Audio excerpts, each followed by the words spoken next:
Bom dia, pessoal. Estou aqui novamente, doutora Cíntia, no programa Ganhando Saúde, para então continuar falando sobre as diretrizes brasileiras de tratamento da doença do refluxo gastroesofágico. E iniciando, vocês sabiam que essa é uma doença extremamente prevalente no Brasil? 12 a 20% da população tem refluxo patológico, porque o refluxo fisiológico é algo totalmente natural, ou seja, todo mundo de vez em quando pode sentir uma queimação, pode sentir uma azia, essa queimação que vem aqui da boca do estômago até em cima. Mas a doença do refluxo gastroesofágico, isso sim é uma patologia, ou seja, o refluxo é tão intenso, é tão frequente que pode acabar causando problemas. Então, hoje vamos falar um pouquinho mais sobre as medidas anti-refluxo e vamos falar do tópico cigarro. O tabagismo, o cigarro, é demonstrado em diversos trabalhos que pode sim piorar o refluxo. O cigarro, o tabaco, ele acaba diminuindo a pressão no esfíncter esofágico inferior e também ele acaba diminuindo a secreção de bicarbonato na saliva, ou seja, diminui um pouquinho o efeito inibitório da saliva contra o ácido. Então, estudos de coorte têm demonstrado que realmente parar de fumar pode fazer com que diminua os sintomas de refluxo.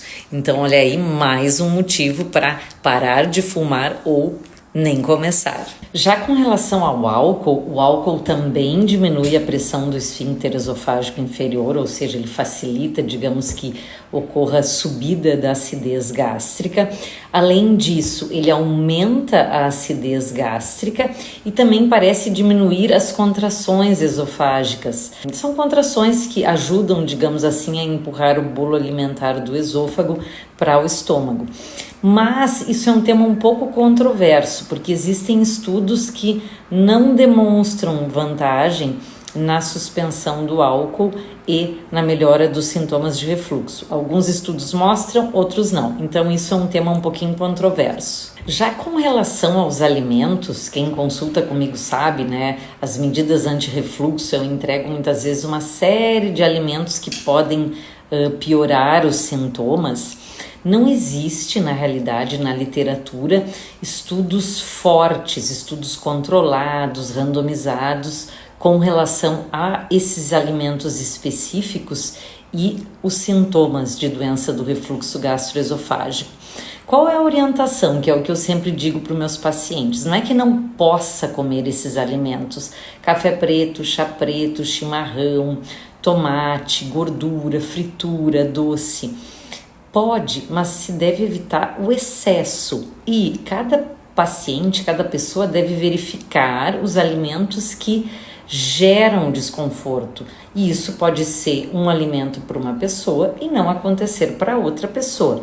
Então, quem tem refluxo, quem tem azia, quem tem esse desconforto, tem que identificar os alimentos que normalmente fazem mal ou que fazem desencadear esse desconforto e aí sim evitar esses alimentos específicos. Então, por hoje é isso, pessoal. Quem tiver alguém conhecido com doença do refluxo, com sintomas de refluxo, passa esse vídeo, compartilha e semana que vem ainda vamos seguir com esse tema tão interessante e tão prevalente no Brasil.